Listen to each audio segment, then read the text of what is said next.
Thanks for making KRTV part of your Tuesday evening. I'm Shannon Newth. We're glad you're here. We begin at the state capitol, where Governor Steve Bullock held another press conference today on coronavirus in Montana. He referred to an interim analysis provided by epidemiologists with the Montana Department of Public Health and Human Services. Bullock says the report shows social distancing and stay-at-home directives are helping to slow the spread in Montana. According to the report, as of last Friday, 20 to 29-year-olds make up 20% of the state's coronavirus cases. The next highest age group infected is Montanans age 50 to 59. The median age of Montanans infected is 48.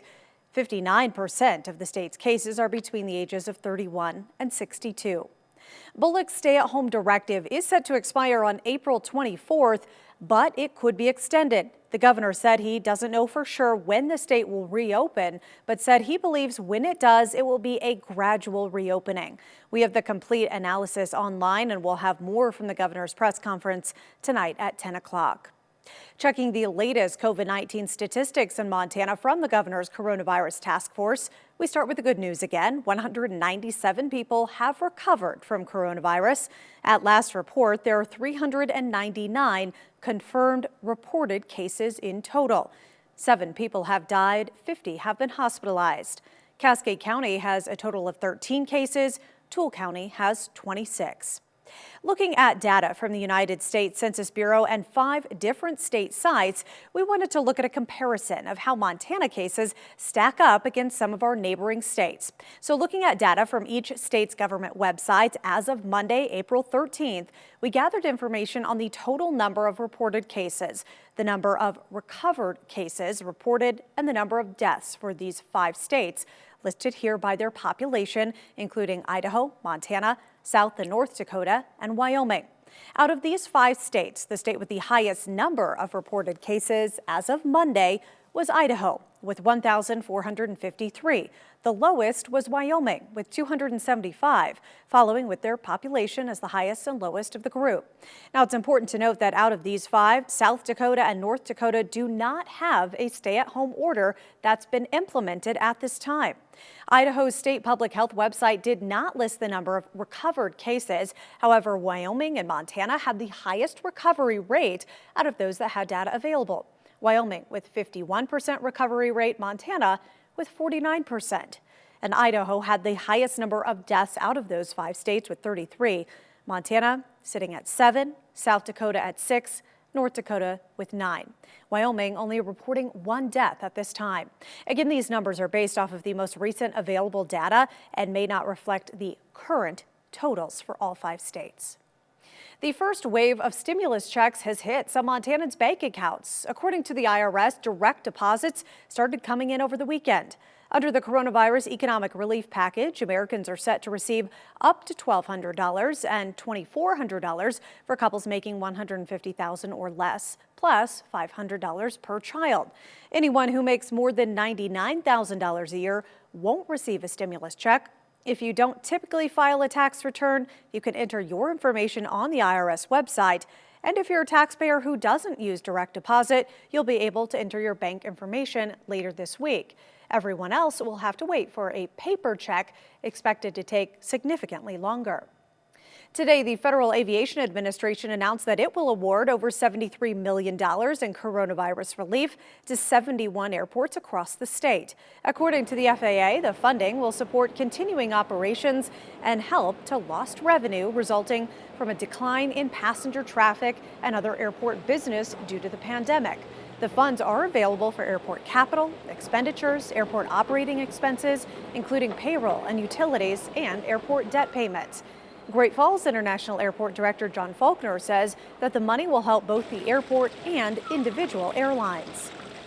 The way most airports work is the airlines pay for everything that we can't recover from passenger revenues or from rents and development. And so obviously as activity's gone down, that increases the airline rate. So we really want to step forward and help our terminal tenants by stabilizing those costs and ensuring that we're offering rates that are on the economic side of the industry. The funding is part of the Trump administration's Coronavirus Aid, Relief, and Economic Security Act Airport Grant Program. Meanwhile, Montana's Republican legislative leaders have issued a strongly worded letter to Governor Steve Bullock asking him to rescind some of his coronavirus directives and consider easing some of those restrictions in some counties. The letter, made public this morning, was signed by the top Republican leaders in the Montana House and Senate, including Senate President Scott Sales of Bozeman and House Speaker Greg Hertz of Polson. It said the governor should rethink his response and look to re-engage the economy, perhaps by lifting restrictions in counties with no coronavirus cases or that have had no additional cases lately. Half of Montana's 56 counties, most of them rural, have yet to report a case of COVID-19. The Republicans also say orders by Bullock, including the stay-at-home order, shutting down certain types of businesses and staying eviction orders and foreclosures, are without constitutional or statutory bias. Last month, several U.S. senators came under some intense scrutiny when it was revealed they significantly altered their investments after a private January briefing by federal officials on the coming coronavirus crisis. Montana senators were not part of that briefing, but MTN's Mike Dennison took a look at the investment actions of our entire congressional delegation this year and has more. Republican Senator Steve Daines' office says he's made no stock transactions this year of more than $1,000. And Democratic Senator John Tester's office says he's made no investment changes this year. Most of their transactions must be reported within 30 days of occurring, and neither senator has made any filings this year. Their next personal financial disclosure report is due next month on May 15th. Republican Congressman Greg Gianforte, who's running for governor, has made more than 200 investment transactions this year. But his campaign says Gianforte's wealth is managed through a blind investment agreement, with a manager making the decisions without Gianforte's knowledge or input. Gianforte's transactions included stock purchases of several drug companies that have worked on coronavirus-related projects, such as the Swiss firm Roche Holdings or a Japanese firm Chugai Pharmaceutical. Those buys have prompted political opponents to accuse Gianforte of profiting from the outbreak. The campaign of Montana Attorney General Tim Fox, who's opposing Gianforte in the three-way Republican gubernatorial primary, went so far as to say Gianforte is profiting from insider trading. Gianforte's campaign declined to respond directly to these allegations. Instead, it said he had no prior knowledge of the trades and that there are only 10 transactions out of more than 200 made by his independent investment manager. Those other investment purchases and sales with Gianforte's money ran the gamut, in everything from bank stocks to bonds that are helping build a school in Dillon, Montana. Montana's delegation also say they didn't get any detailed briefings on the coronavirus outbreak until late February, well after the meeting that led to the accusations against the other senators. In Helena, I'm Mike Dennison, MTN News. Gianforte's transaction reports for his investments are filed with the U.S. House Clerk's Office and are available online. Our Storm Tracker weather team is tracking another change heading our way with cold and snow in the forecast once again. Brandon, winter weather returning right after we started warming up again. Yeah, naturally, we get a little bit nicer weather today, a change for the better and then a change for the worse coming for tomorrow. Let's take a look at the temperature change we've seen because it's pretty significant. Don't have data in Great Falls right now. Looks like the temperature sensor, the thermometer at the airport's gone down, but anywhere about 10 to 20 degrees warmer than this time yesterday across the board. Temperatures in the 40s for pretty much everyone, the exceptions being Geyser and Lewistown. And you guys are still pretty close, both sitting at 39 degrees. A couple spots like Helena and also up toward Cutbank actually fairly close to 50 degrees, so not too bad for today. It is going to get worse though as we head through the night tonight. We're looking at the chance for some rain showers to start to develop. In fact, we're already seeing a few of those, and that's eventually going to be turning over to snow overnight. Low temperature of 27 degrees. Probably not a ton of accumulation on the roads tomorrow, but we are tracking snow through the day, especially early in the day. The high temperature pretty chilly, only about 36 degrees, and we're going to talk a lot more about that snow, including how much snow we are expecting coming up later in the show. All right, we'll see you soon. Thanks, Brandon. Great Falls Fire Rescue officials say even with one of their 4 stations closed for construction, they're still able to answer calls and are prepared for any potential COVID-19 outbreak. GFFR Chief Steve Hester says they're working as quickly as possible to get repairs back on track at Station 4. The original project in Fox Farm focused on replacing sewer main lines, but crews found the station's branch lines also needed to be torn out and replaced. They're now working to get a change order approved by city commissioners to use money from the general fund so repairs can continue. Hester estimates the total project to cost over $200,000, but said they were looking to focus on the basics for now to get the building back open. There was no current cost projection for replacing the branch lines. Hester hopes to hear back from the city commission next month. Construction began back in January. The project was estimated to take about 2 months. We have more on our website. Coming up, oil industry impacts. We look at production and price during this virus outbreak and more. That's next here on KRTV.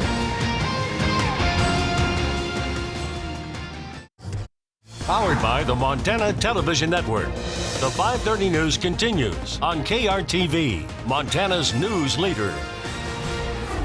Welcome back. Tough times in the oil patch these days as the industry deals with the double whammy of the COVID-19 pandemic and a collapse of the price of oil.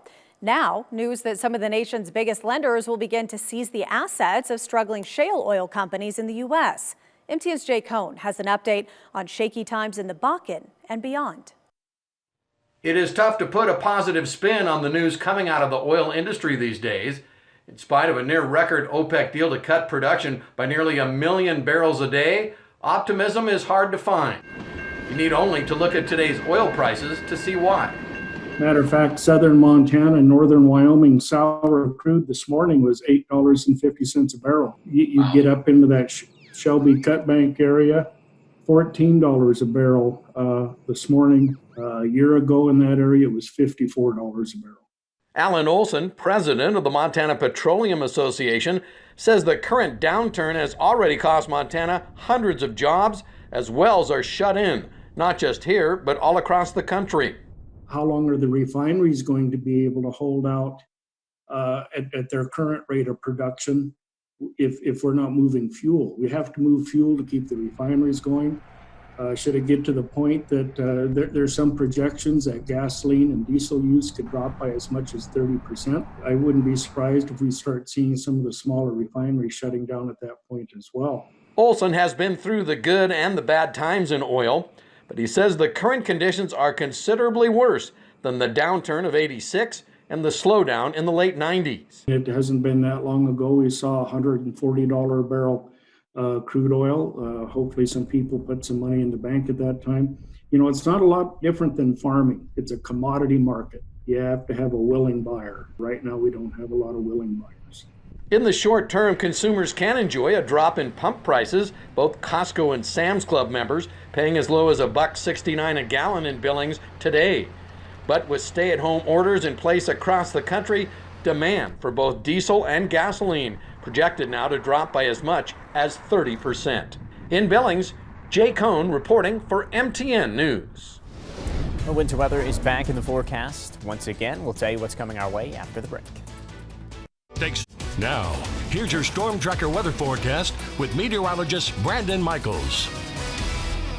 Winter weather is on the way. We're not seeing it right now, though. In fact, we're actually seeing a little bit of rain right now, with the exception of some of the higher elevations seeing some snow. But these light shades of green, you've got some light snow, rain showers and a couple of sprinkles here and there. They're continuing to march off to the east, and they'll slowly be drifting to the south through the night tonight. So in the short term, there's nothing all that concerning, but eventually that rain is going to be turning over to some snow. So let's take a look at future tracks, picking up on some of that, bringing it in toward the Great Falls area by the time we get to about 8, 9 o'clock. Again, starting off as rain. A little bit of a changeover already showing off to the north, but eventually we're going to see that colder air dipping down. And behind that cold front, pretty much a changeover to entirely snow by the midnight hour along the High Line, and potentially even getting close to that for places like Great Falls. But definitely as we head later into the evening, as that cold front passes, we are going to see that changeover to all snow. For Great Falls, I really think the heavier snow is going to be falling late tomorrow night into tonight, into tomorrow morning. Not much of an impact off to the north and east. We see some lingering showers into the morning, and even as we head through the day, a couple of flurries here and there, but not really looking at much in the way of accumulating snow. Again, that's mostly going to be late tonight and into early tomorrow, with temperatures fairly mild. Probably not going to see a lot of accumulating on the roads, but grassy surfaces and elevated surfaces are going to be seeing some impacts here, and enough impacts that the National Weather Service has issued a winter weather advisory for all the places in blue. That's going to be tonight starting at 9 p.m. all the way through tomorrow at 3 p.m. So a fairly long-lived winter weather advisory there. More significant impacts, as almost always is true in the mountains, about 46 from Marias Pass, up to a foot in the Little Belts for Kings Hill Pass, 6 to 10 inches over the divide, and Rogers Pass and about 5 to 8 for McDonald Pass. So if you get in the higher elevations, you're actually seeing significant snowfall from this. Most of us, though, really not going to see too much. But 1 to 3 for Great Falls, 3 to 5 for Geyser, 1 to 3 inches for Cut Bank as well. And then again, you get off to the north and the east, really not significant snow, less than an inch of an additional snowfall for each of those spots. And I think probably about less than an inch for Fort Benton, too. Tonight's low temperatures, not too bad, but falling below freezing. And as we fall to usually about 34, 35 degrees, that's when we start to see some snow mixing in. And we're going to definitely fall beyond that. 30 the overnight low in Fort Benton, 27 in Chester, 27 in Cut Bank as well. And 28 degrees for the overnight low in Malta. Not much of a warm-up through the day either. We're looking at temperatures in the upper 20s to lower 30s by the time we get to the afternoon. I think we'll probably climb a little bit higher than what's shown there, but not by much in Great Falls. Going with 36 degrees for our high temperature, so definitely below average. Again, we got that little bit of a warm-up today, but the cold air is coming right back. 36 for Fort Benton as well, 35 in Chester, 36 in Havre, 30 only in Lewistown. A little bit warmer in places like Jordan with a high of 42 degrees. A little bit of a breeze tomorrow, too. 10 to 20 mile per hour wind gusts with places like Choteau and Great Falls, as well as Geyser seeing gusts as high as about 30 miles per hour. So we'll have to contend with the wind, making it feel even colder than it actually is. So let's go through the forecast now, because things are going to be getting quite a bit nicer. Snow through the afternoon on Wednesday, but the heaviest snow is going to be late tonight into early Wednesday. Clearing already by Thursday. Some sunshine. Temperatures are starting to climb into the 40s, into the 50s by Friday. We get another shot of colder air into the day on Saturday, so a little bit of a rain and snow event there, probably more rain than anything else.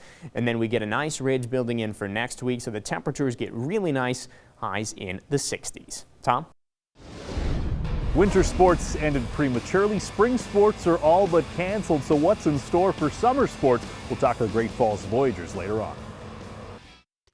Powered by the Montana Television Network. The 5:30 news continues on KRTV, Montana's news leader.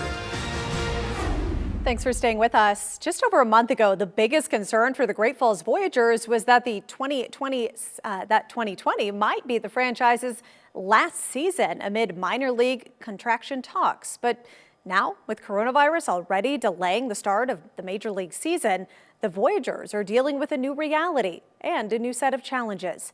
Tom Wiley explains. Minor league baseball teams are considered non-essential businesses. So just like every organization across the country, the Great Falls Voyagers offices are shut down here at Centene Stadium. But while the ballpark is closed, the work continues as the Voyagers staff holds out hope that the season will start on schedule in late June. Absolutely, yeah. What we're doing really is working with sponsors, making sure everything's still on track as far as, you know, getting our giveaways delivered, making sure our menus are set, making sure everything's up and running with our staff, so that as soon as we're allowed to hit the ground again from the state standpoint, that we can get up and get ramped up early and make sure that there's a fun Voyager season. Opening day is set for June 25th in Great Falls, so there's still some time for conditions to improve. Minor league teams take their cues from the major leagues, so until professional baseball starts in the bigs, the Voyagers are in a holding pattern. Everyone's working to see when we can come back and get started. Luckily, we're short season, so we're not scheduled to start until late June anyway. So that puts us in a pretty nice position to hopefully get started on time. There have been several proposals floated and reported for starting the major league season, from playing the games without fans to holding the entire season in one state at one facility, but those won't work in the minors. Obviously, minor league baseball is a different animal than major league baseball. We don't have the TV rights. You know, we don't put a Voyager game or it's on TV and make millions of dollars. Great Falls and all of minor league baseball, we rely 100% on our fans and the community. Really hope that we can get to a point where fans can come back to the ballpark. In the meantime, Voyagers fans can find a welcome distraction online. Each Pioneer League team has released an all-time roster for their franchise and are facing off in a bracket. Reasoner likes the Voyagers' chances. We're the only team sporting 4 Hall of Famers in our roster, and it's fun to see just the collection of talent over the years that has come through Great Falls playing professional baseball here in our market. You can find the roster, the brackets, and where to vote on the Voyagers website. We've also shared that link at montanasports.com. Reporting from Great Falls, Tom Wiley, MTN News. All right, thanks so much, Tom. We're back with a final look at your forecast right after this. Welcome back. We're tracking some rain tonight. That's going to be turning over to snow overnight, and actually going to see some moderate snowfall by tomorrow morning. So some moderate impacts to your morning commute. Probably not a lot of snow on the roads, though, and should get better as we head through the day. Well, finally, 3 grizzly bear cubs were rescued by Montana Fish, Wildlife and Parks over the weekend. The cubs were from a sow that was involved in a surprise encounter with a hiker near Tue on Wednesday evening. The sow, which was shot and injured by a hiker, was then euthanized by FWP. With the help of an area ranching family, though, 3 grizzly bear cubs were rescued and taken to Montana Wild this weekend. FWP is now working to find a permanent placement for those cubs at an accredited association of zoos. Grizzly bear cubs cannot be released back into the wild. But thankfully, we found something good's happening for those little we get cubs. a happy hopefully. ending. Yes. All right. Thanks for joining us. We'll see you on the CW at 9 and back here at 10.